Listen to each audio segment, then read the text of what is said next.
Donald Cerrone versus Tony Ferguson is the only interesting fight that's pay-per-view worthy on the main card of UFC 238, let's be real. And it can go one of two ways. Either we have a pick-apart of performance from Cerrone that takes advantage of a weakened Ferguson after all his time off and all his problems, and he gets to finish late or gets the decision win, or we get an absolute fucking landslide from Tony Ferguson, and he's the type of guy to beat Cerrone in one round. That can be the two ways it goes. We're going to look into the likelihood of how likely each way is. Okay? And I think Cerrone's going to win this fight. I think he's either going to get the finish in the later rounds at round 3, or I think he's going to get the decision win, because it's only 3 rounds, and in my opinion, as of recent, Tony Ferguson has developed a style that kind of needs it needs 5 rounds. Sometimes when he's beating these guys, it's like, oh, lucky this is 5 rounds. You know what I mean? Because he gasses guys out. Even though he has finished guys sooner, I think a guy with a really good gas tank like Cerrone is going to take Ferguson those extra rounds to finish. And we'll see what happens, boys. Because there's some things that could happen here. Tony Ferguson, like I said, could come out in the first round and immediately pick apart Cowboy. However, Cowboy was recently known as a slow starter. And I think that's when he has a long layoff in his fights. Okay? I don't think he's going to be a slow starter here. Because he had a fight 3 weeks ago. You know what I mean? If he's sort of half warmed up already. You know, there's not a massive time off and now he's jumping back in there. This is a month after a fight that he's already had. You know, if he was going to be a slow starter, he's not going to be as slow of a starter as he would be after maybe 6 months off or 4 months or 5 months off. You know what I mean? He's jumping straight back in there after what I count as maybe a hard sparring session against one of the top lightweights in the world in Al Iaquinta. And now he's jumping straight back in there for his real challenge of Tony Ferguson. Basically, Donald Cerrone, in my opinion, has been in a camp for Tony Ferguson. Okay, because he doesn't prepare specifically for opponents. He just prepares and he goes out there and fights. So the way I'm looking at this is, he's been preparing for Tony Ferguson, this big fight for him. Okay? And 3 weeks out from the fight, 3.5 weeks out from the fight, Al Iaquinta came down to the gym and said, hey, do you want to do some hard sparring? Yeah, sure, I'll do some hard sparring. Donald Cerrone beats him in sparring, and now he's going into the real fight. Okay? I like that from Donald Cerrone. Brendan Schaub and Joe Rogan, mainly Brendan Schaub, he was saying like he doesn't like this for Donald Cerrone. No, you know, Cerrone's gonna Cerrone. There's nothing we can do about it. I wish he wouldn't do this. I mean, if he wants the title shot, this is what he does. This is what he has to do. You know, and Brendan Schaub, I heard, maybe, obviously because Brendan Schaub's a close friend of Cerrone, and he wants him to get the best matchups possible. I understand, okay? But he's saying stuff like, this isn't the right move for him. I wish he wouldn't jump straight back in there. In my opinion, this is best for Cerrone. Frequent fights, coming off wins where he didn't take a lot of damage whatsoever. Going in there, and if he wants a title shot, so Ferguson's the guy to beat. Beating McGregor still might not get you a title shot. Okay, if Cerrone beats McGregor and fights him next, and Poirier and Khabib happens and Khabib's champ, they're going to do Ferguson versus Khabib before they do Cerrone versus Khabib. You know what I'm saying? That fight's been waiting to happen for a while. Ferguson shouldn't even have to fight to get his title shot, let's be real. But I like the way Cerrone's going here, boys. Okay, I thought Mike Perry was going to beat him. He beats Mike Perry. Okay? Just because Mike Perry's a big knockout guy, comes out fast in the first round. Cowboy's a slow starter, as we used to think. But now he's getting a lot better at getting tuned up and in there since he's, you know, sprayed that seed all up in his girlfriend. Since he's had a child, is in other words, to be a bit more polite. Yeah, and then I thought he was going to lose to Alexander Hernandez. He doesn't. He finishes him in the second round by a head kick. Alexander Hernandez, same thing. Comes out fast, comes out ready, comes out swinging for the fucking fences. Cerrone, slow starter, deals with it, comes back in the second round and gets the finish. I think people are going to be surprised at the size comparison of the two of them. Because Tony Ferguson is very used to fighting the shorter guys and picking them apart at range.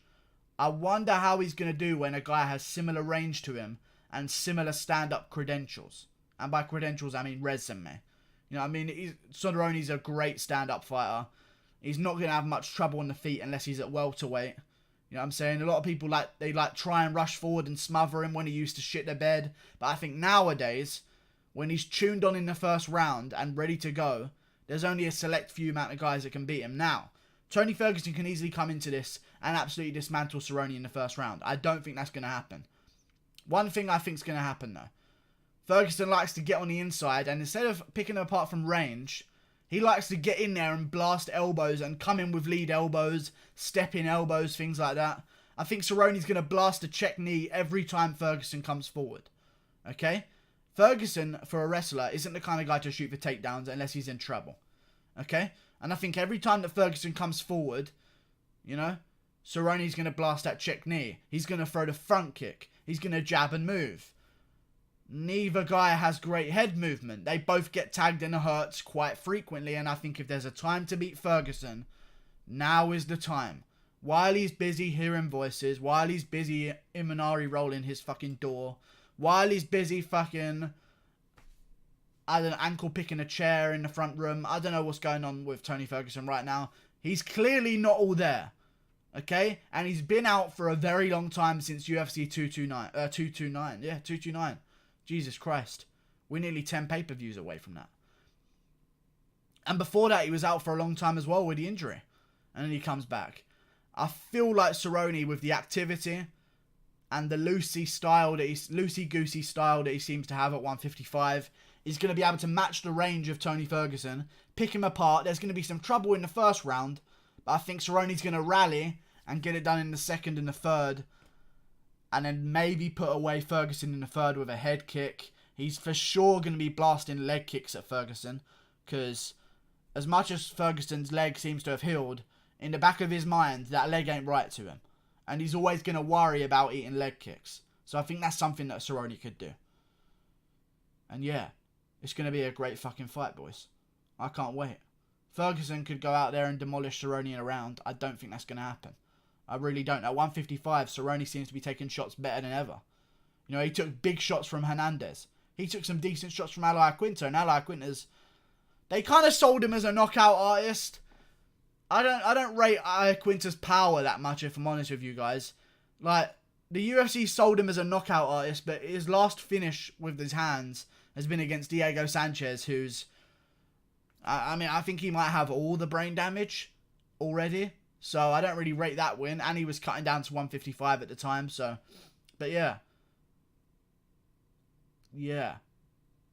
I'm going to go Cerrone. I think he gets it done in the third. It's a long shot. He's an underdog. Rightly so, he's an underdog. But I think if there's a time to beat Ferguson, this is the time. I don't see Cerrone getting caught up in any submissions on the ground, which tends to be what happens when guys fight Ferguson. Kevin Lee was doing a great job against Ferguson. Gets caught up in a submission on the ground. Lando Venata doing a great fucking job against Ferguson. He's unranked. Great job. Knocking Ferguson all over the octagon. Beating the shit out of him for 2 rounds.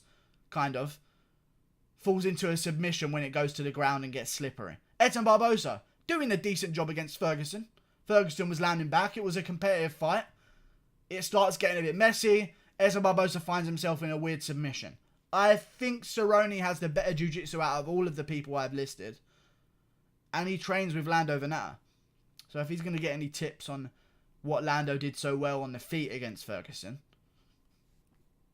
that's a great training partner to have. But yeah, I've got Cerrone winning it, boys. I really do.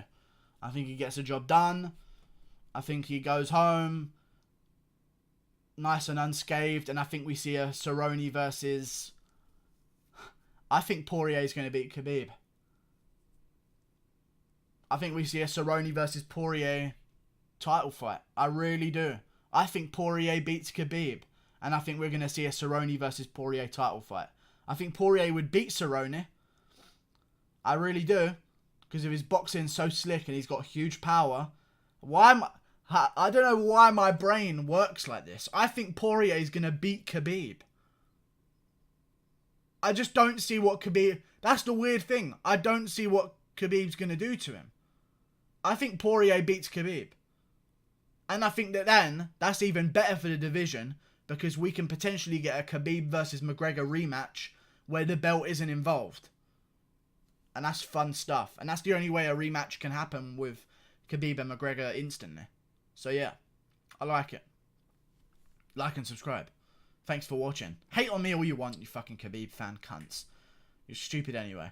And give us it. If you've got intellectual things to say to me in the comments on why Khabib's going to beat Poirier, I'll actually agree with all of it. I just got a feeling Poirier's going to win. But don't go on these fucking Russian guys in my comments every time I mention Khabib's name. He will smash. He's the best fighter in the world. He's the greatest of all time with one title defense.